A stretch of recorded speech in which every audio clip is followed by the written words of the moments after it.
नमस्कार, आप देख रहे हैं के न्यूज और मैं धार्मिक वाला। खबरों पर गौर करें उसके पहले देखते हैं आज की हेडलाइंस। इजरायल और फिलिस्तीनी में हुआ सीज फायर 26 दिन बाद टूट गया है। इजरायली डिफेंस फोर्स ने बुधवार को फिलिस्तीनी गाजा पट्टी के दक्षिणी इलाके के खान यूनिस में एयर स्ट्राइक की थी।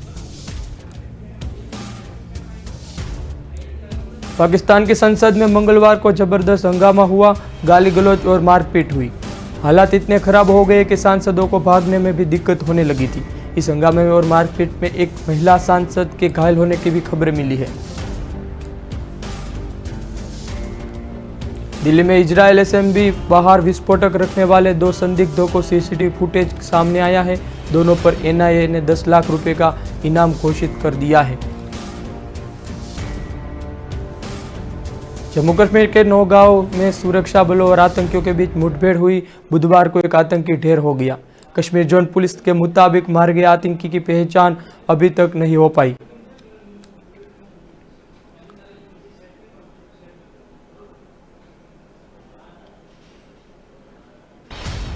चीन ने फिर ताइवान पर दबाव बनाने की कोशिश की है। मंगलवार को चीन एयरफोर्स ने 28 फाइटर जेट से ताइवान के एयर स्ट्राइक में उड़ान भरी थी।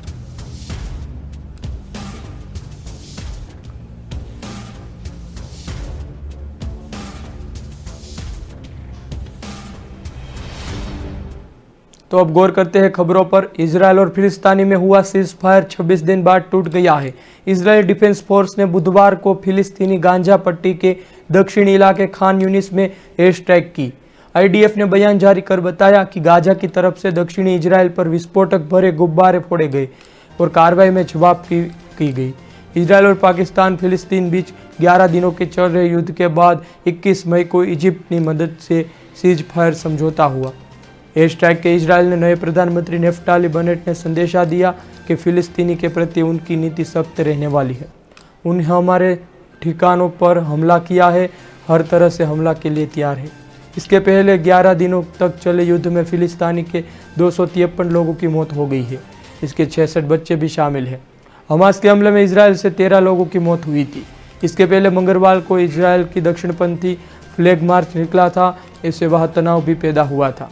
पहले वह मार्च 10 जून को निकला जाने वाला था, लेकिन तनाव की स्थिति को देखते हुए तारीख आगे बढ़ा दी गई थी। मार्च के पहले हमास ने घोषणा की अगर यरूशलेम की मार्च निकला गया तो अल अक्स मस्जिद की हिफाजत के लिए रॉकेट दागे गए। अरब देशों के साथ 1967 में 6 दिन का युद्ध चला था। इजरायल की जीत हुई थी। इसके बाद पूर्वी यरूशलेम इजरायल का कब्जा हो गया है। इस जीत को याद करके कट्टर यहूदी हर साल मार्च निकालते हैं। यरूशलेम मार्च पारंपरिक तौर पर यरूशलेम दिवस यानी यहूदी कैलेंडर के हिसाब से 28 ईयर को मनाया जाता है।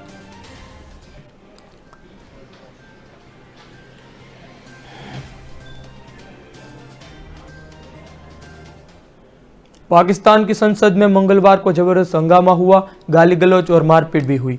हालात इतने खराब हो गए कि सांसदों को भागने में भी दिक्कत आने लगी। इस हंगामे और मारपीट में एक महिला सांसद घायल होने की खबरें मिली है।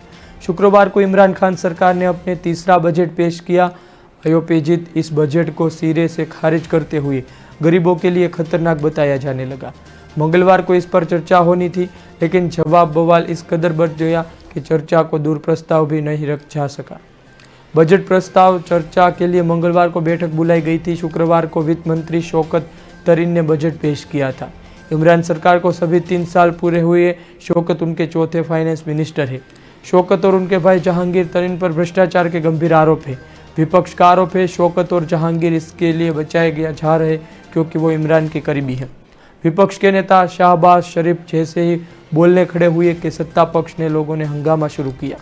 शरीफ ने अपना भाषण बंद किया, लेकिन तब तक सांसद की जंग के मैदान में तब्दील हो चुका था।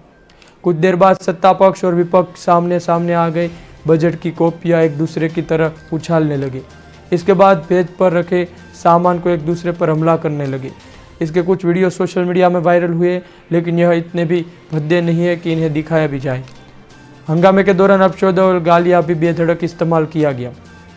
इमरान की पार्टी पाकिस्तान तहरीक-ए-इंसाफ ने महिला सांसद मलिका बुखारी का हंगामे घायल हो गई, लेकिन सबसे ज़्यादा चर्चा इमरान की पार्टी में सांसद अली अवान की हो रही है। उन्होंने खुलेआम गालियां दी और मारपीट की।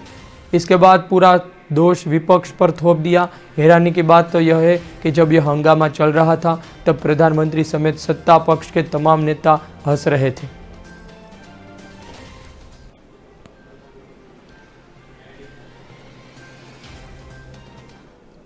दिल्ली में इजरायल असेंबली के बाहर विस्फोट रखने वाले 2 संदिग्धों की सीसीटीवी फुटेज सामने आई है। दोनों पर एनआईए ने 10 लाख रुपए का इनाम घोषित किया था। सूत्रों के मुताबिक दोनों जामिया नगर ऑटो से आए थे और विस्फोटक रखने के बाद अकबर रोड होते हुए ऑटो से चले गए थे। धमाके वाली जगह एक लेटर मिला है। इसमें लिखा था कि ये तो ट्रेलर है। जानकारी के मुताबिक मौके से मिले लेटर में 2020 में मारे गए कासिम सुलेमानी और ईरान न्यूक्लियर वैज्ञानिक मोहसिन फखरीजादेबाद की जिक्र है। जांच एजेंसियों ने इस घटना के पीछे ईरान के हाथ होने का शक किया है। ब्लास्ट वाली जगह मिले लेटर में कासिम सुलेमानी का जिक्र है। कासिम ईरान के सबसे ताकतवर कमांडर थे। वे अमेरिका के हवाई हमले में मारा गया था। 29 जनवरी को नई Delhi doctor APJ Abdul Kalam road पर जिंदल हाउस में पास इजरायल दूतावास के पास शाम करीब 5 बजे ब्लास्ट हुआ था। इस जगह विजय चौक के करीब 2 किलोमीटर दूर था। ब्लास्ट के वक्त विजय चौक पर बिल्डिंग रिटेल चल रही थी। इसमें राष्ट्रपति, प्रधानमंत्री, रक्षा मंत्री समेत कई वीवीआईपी मौजूद थे। दूतावास इमारत करीब 150 मीटर दूर। एक ब्लास्ट में कई घायल हो नहीं हुआ, लेकिन आसपास की खड़ी कारों में नुकसान पहुंचा था।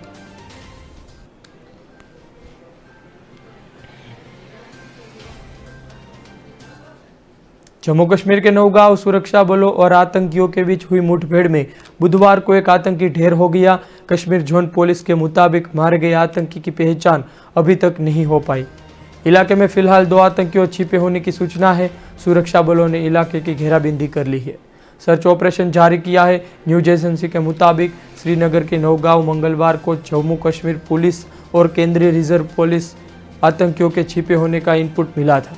इसके बाद यह सर्च ऑपरेशन को शुरू किया और इसी दौरान आतंकियों ने सुरक्षा बलों पर गोलीबार किया। इससे पहले 12 जून को बारामूला में आतंकियों ने पुलिस और सीआरपीएफ की टीम को निशाना बनाया। सोपोर में आतंकियों की ओर से आई अंधाधुंध फायरिंग में 2 पुलिसकर्मी शहीद हुए और 2 नागरिकों की मौत हुई। हमले में पीछे लश्कर तोयबा का हाथ बताया जा रहा है। हमले में 2 पुलिसकर्मी घायल हुए हैं। मार्च में भी लश्कर तोयबा के आतंकियों सीआरपीएफ की पेट्रोलिंग पार्टी पर फायरिंग की थी। यह हमला श्रीनगर की बाहरी इलाके में लेवापोरा में किया गया था। हमले में 2 जवान शहीद हुए। हमले में 3 जवान घायल हुए हैं। इसके बाद इलाज के लिए दौरान हम तोड़ रहे।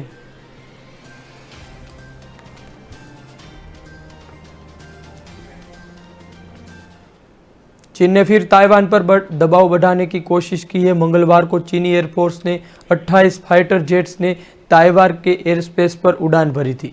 इसके पहले 12 अप्रैल को चीन ने 25 फाइटर जेट्स ताइवान के एयर स्पेस में घुसे थे। मीडिया रिपोर्ट्स के मुताबिक मंगलवार को चीन ने ताइवान से एयर स्पेस से सबसे बड़ी घुसपैठ की थी। दूसरी तरफ ताइवान की एयरपोर्ट भी जवाबी कार्रवाई में तैयारी छूट गई थी। उसे अमेरिका की सहयोगी कह रहे हैं। चीनी हमेशा दावा करता है कि ताइवान उसका हिस्सा है। ताइवान खुद को आज़ाद देश बताता है।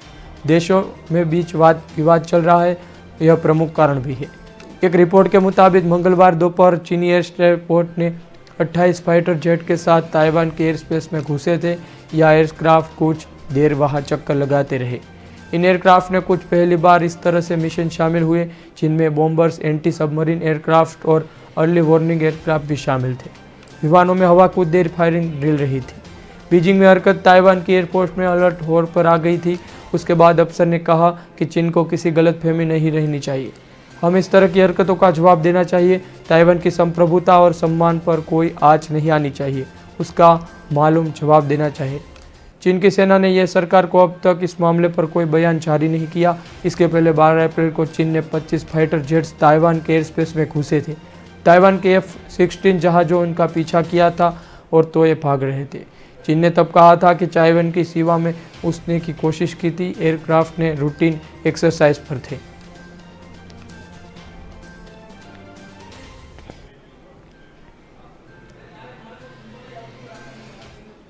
वक्त हुआ है ब्रेक का। मिलते हैं ब्रेक के बाद।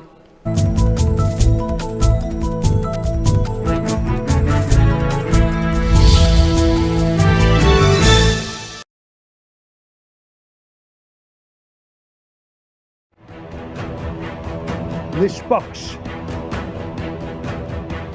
बेखौफ, बेबाक, तेज तर्रार, तीखे सवाल, बात मुद्दे की। देखते रहिए जलपाक क्षत्रिय के साथ दंगल देश का।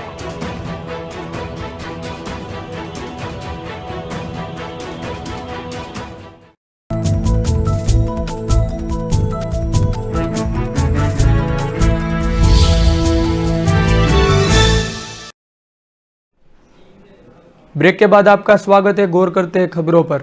देश में कोरोना महामारी कंट्रोल में हो रही है। बीते दिनों में यहाँ 62,176 लोगों की कोरोना रिपोर्ट पॉजिटिव आई है। 1,07,710 संक्रमित ठीक हुए। 2,539 लोगों की मौत हो चुकी है। इस तरह एक्टिव केस यानी इलाज करा रहे मरीजों की संख्या 48,090 पर पहुंची है।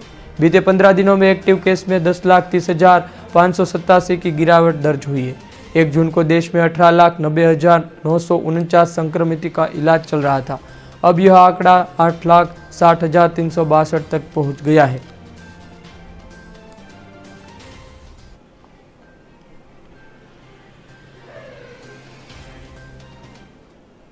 गुजरात में आनंदपुर तारापुर हाईवे पर इंद्रराज के पास सुबह 6:20 में ट्रक और इको कार के बीच टक्कर हुई थी। हादसे में कम से कम 10 लोगों की मौत हो चुकी है। इको में सवार लोग सूरत से भावनगर जा रहे थे। इसी के बीच लोगों की भीड़ जमा हो गई थी। पीआई और डीवाईएसपी सहित अधिकारी मौके पर पहुंचे। पुलिस को सूचित किया गया। मृतकों को वाहन से बाहर निकालने के लिए और अभियान चलाया गया। हादसा तारापुर थाना क्षेत्र में हुआ था। मिली जानकारी के अनुसार तारापुर में इंद्रनील दुरावेट फैक्ट्री के पास तड़ते एक दर्दनाक हादसा हो गया। सूरत भावनगर जा रही इको वाहन और ट्रक के बीच टक्कर हो गई। उसी में 10 लोगों की मौत हो चुकी है। हादसे में यहाँ जमकर स्थिति बन गई थी। 108 आपातकालीन एम्बुलेंस मौके पर पहुंच गई थी। तारापुर पुलिस भी मौके पर पहुंची और मृतकों की पहचान कर उनके परिवारों को सूचना दी। गैरमतलब इस वाहन के ट्रक के नीचे टकराने से वाहन में सवार सभी लोगों की मौत हो चुकी है। हालांकि फिलहाल परिवार की पहचान नहीं हो पा रही। हादसे में ट्रक चालक फरार हो गया है। सभी मृतकों को तारापुर रेफरल अस्पताल में भर्ती किया है। पिछले महीने 21 मई को पालनपुर तालुका के रतनपुर के पास एक शादी से लौटते परिवार को निराश होना पड़ा था। बीती एक रात को इको और ट्रक के बीच हुए हादसे में परिवार और 4 सदस्यों की मौत हो गई थी, जबकि 4 लोग घायल हुए थे। इनका इलाज पालनपुर सिविल अस्पताल में भर्ती कराया गया। घटना की जानकारी मिलने के आसपास लोग जमा हो गए थे। बचाव कार्य में लोग जुटे हुए थे। पुलिस मौके पर पहुंची थी। आगे की कार्यवाही हाथ धरी थी। हादसे में गंभीर रूप से घायल परिवारों को 7 सदस्यों को 3 की पालनपुर सिविल अस्पताल में मौत हो गई थी।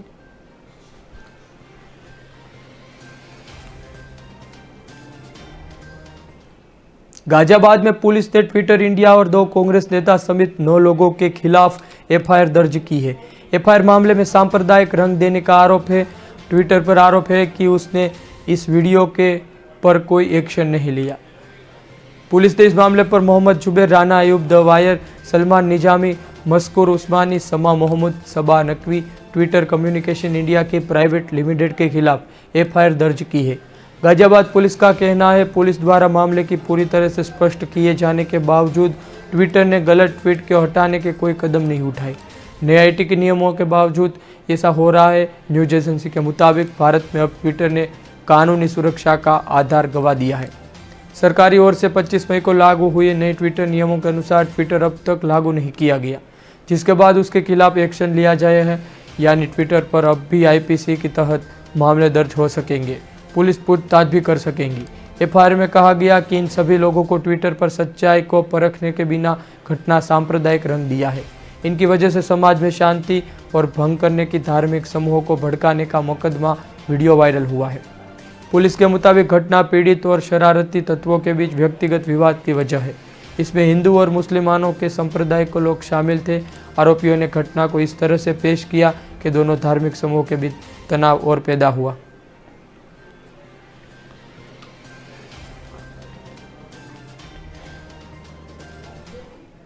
पूर्वी मध्य प्रदेश पर मानसून मेहरबान है, लेकिन पश्चिम मध्य प्रदेश तेज बारिश के लिए तरस रहा है। रास्ता भटक जाने के कारण यहाँ मुंबई वाला मानसून नहीं पहुंचा। रफ्तार कम होने से छत्तीसगढ़ की तरह चला मानसून यहाँ भी नहीं पहुंचा। नतीजा जबलपुर, बालाघाट और लेकर सागर, भोपाल सहित पूरा मध्य प्रदेश तरबतर है।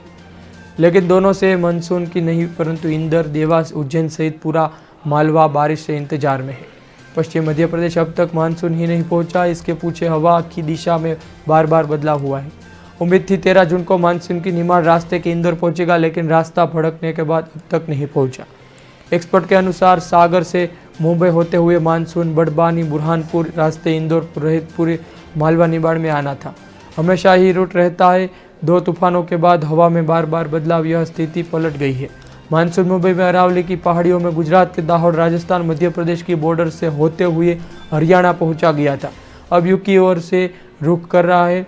इसी कारण इंदौर के सहित मालवा निमाड़ में बारिश नहीं हो रही। छत्तीसगढ़ की तरफ से जबलपुर, छिंदवाड़ा, घाट, भोपाल, सागर मानसून इंदौर सहित मालवा पहुंचने का समय लग रहा है। रफ्तार धीमी पड़ गई है, लिहाजा दूसरे रास्ते के इंदौर मानसून इंतजार करना पड़ रहा है।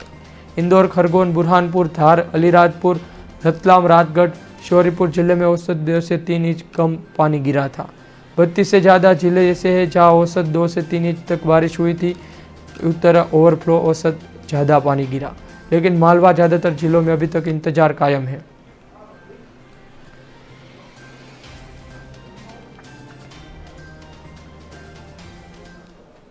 भोपाल में रोजाना 6700 टेस्ट को लेकर नया खुलासा हुआ है।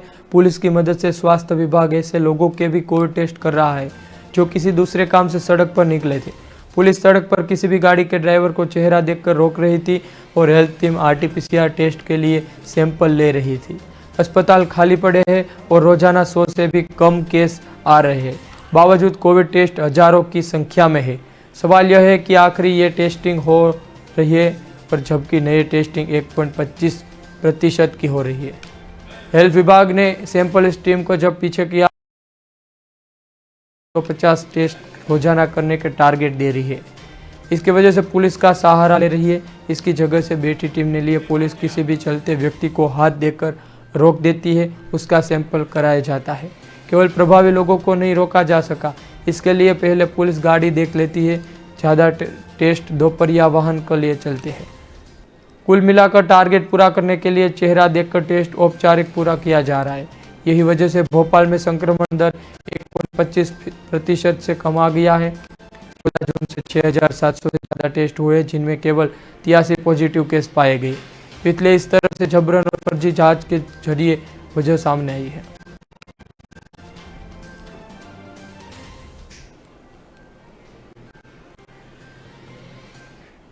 वक्त हो चुका है ब्रेक का, मिलते हैं ब्रेक के बाद।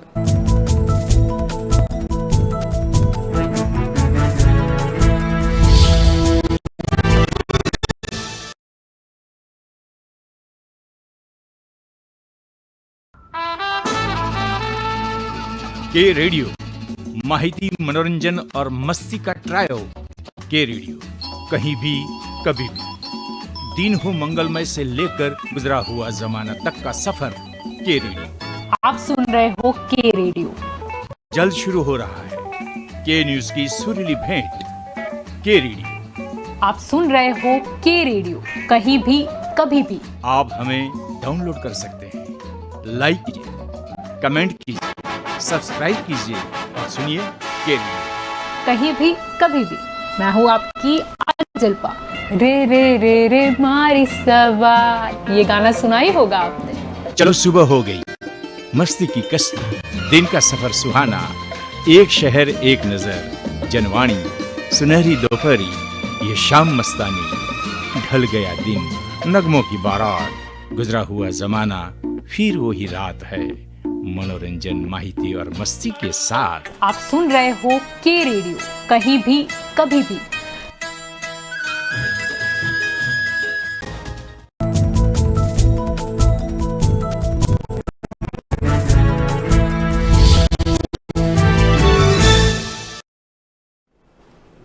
ब्रेक के बाद आपका स्वागत है। गौर करते हैं खबरों पर।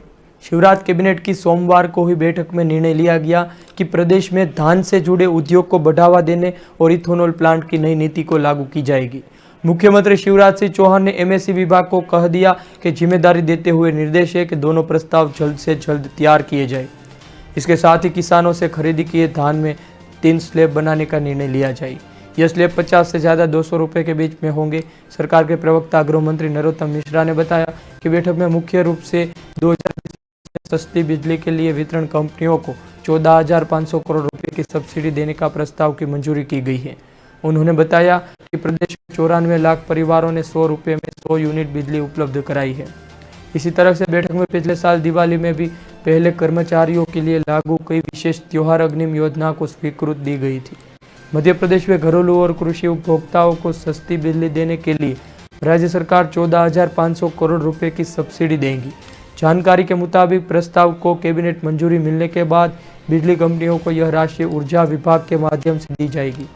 शिवराज सरकार ने कृषि पंप उपभोक्ताओं के लिए फ्लैट रेट योजना 2013-14 में लागू की थी।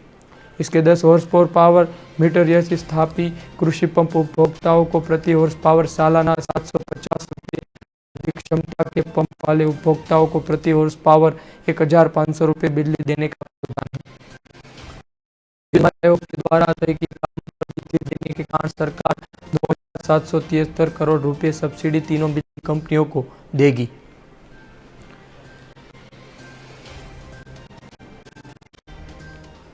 अजमेर के पड़ाव क्षेत्र में एक इलेक्ट्रॉनिक सामान की दुकान में अचानक आग लग गई थी।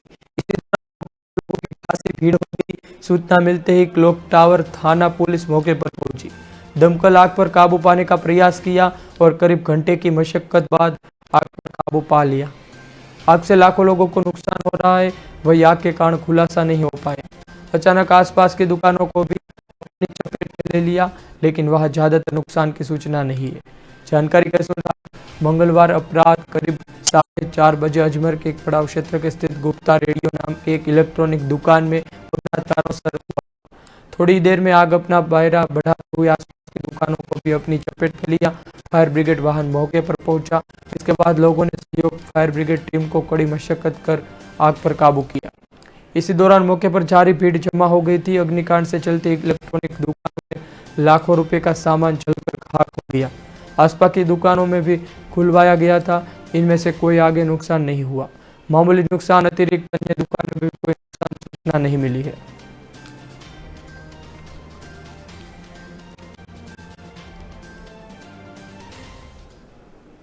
इंदौर के एयरपोर्ट से सुपर कॉरिडोर पर 160 किलोमीटर प्रति घंटे की स्पीड से दौड़ रही मारुति ब्रेजा कार ब्रिज से उतरकर अनियंत्रित होकर पलट गई है। 100 मीटर से भी 4 पलटी खाकर डिवाइडर पार्क के दूसरी साइड में आ गई है। कार में 2 युवक और 2 युवतियां थे जो रात को निकले थे।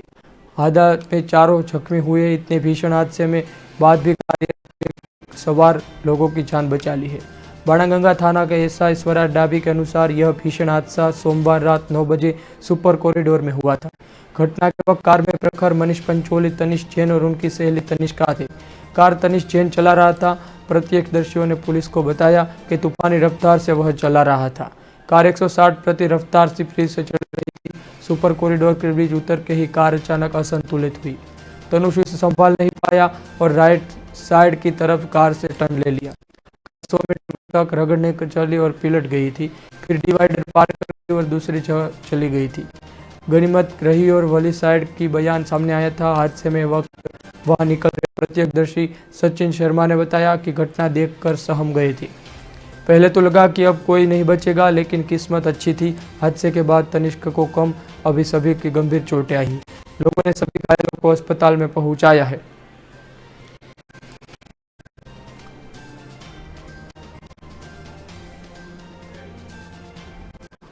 नरेंद्र मोदी सरकार के मंत्रिमंडल विस्तार होने की खबरें छन कर सामने आ रही है। भाजपा अध्यक्ष जेपी नड्डा, गृह मंत्री अमित शाह और प्रधानमंत्री नरेंद्र मोदी की बैठक के बाद इसको हवा मिली है। राज्य में कुर्सी को लेकर खींचतान की खबरें सामने आई है। उत्तर प्रदेश की कच्छ पर भाजपा ठंडा पानी डाल चुकी है। कुछ दिनों पहले ऐसी ही खबरें मध्य प्रदेश से सामने आई थी। सिंधिया और शिवराज के असंतोष के घटनाक्रम को चलते मंगलवार शाम को मध्य प्रदेश के मुख्यमंत्री शिवराज सिंह चौहान अचानक दिल्ली पहुंच गए।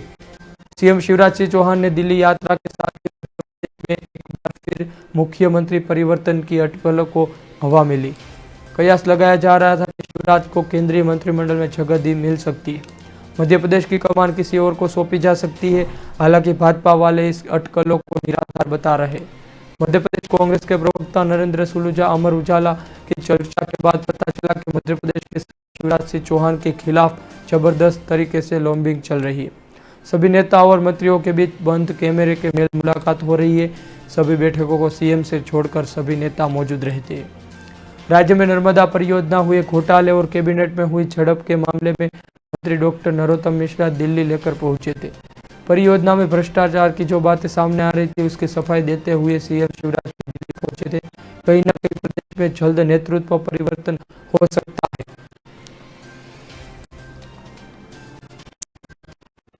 कोरोना महामारी की दूसरी लहर में तबाही मचाने वाले वेरिएंट अब नए रूप धारण कर चुका है। कोरोना के नए वेरिएंट डेल्टा प्लस एक बार फिर लोगों को चिंता बढ़ा दी है। ऐसे में केंद्र सरकार ने देश में लगी Oxford AstraZeneca corona vaccine Covishield को 2 खुराक के बीच अंतराल घटाने के बाद फिर से विचार कर रही है।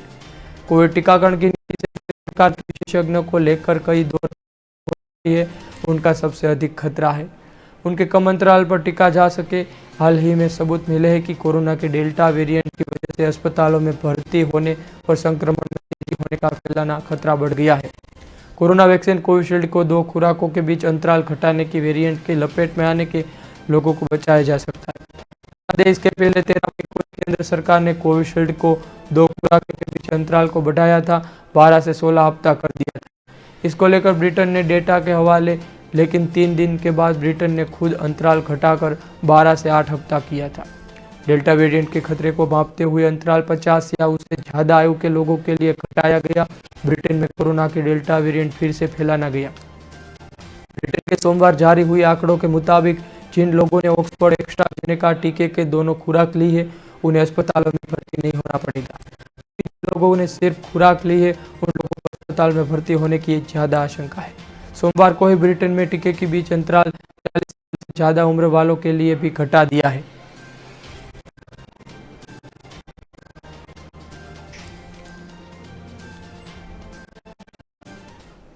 खबरों में सिर्फ इतना ही। ज्यादा खबरों के लिए जुड़े रहिए के न्यूज़ के साथ। नमस्कार।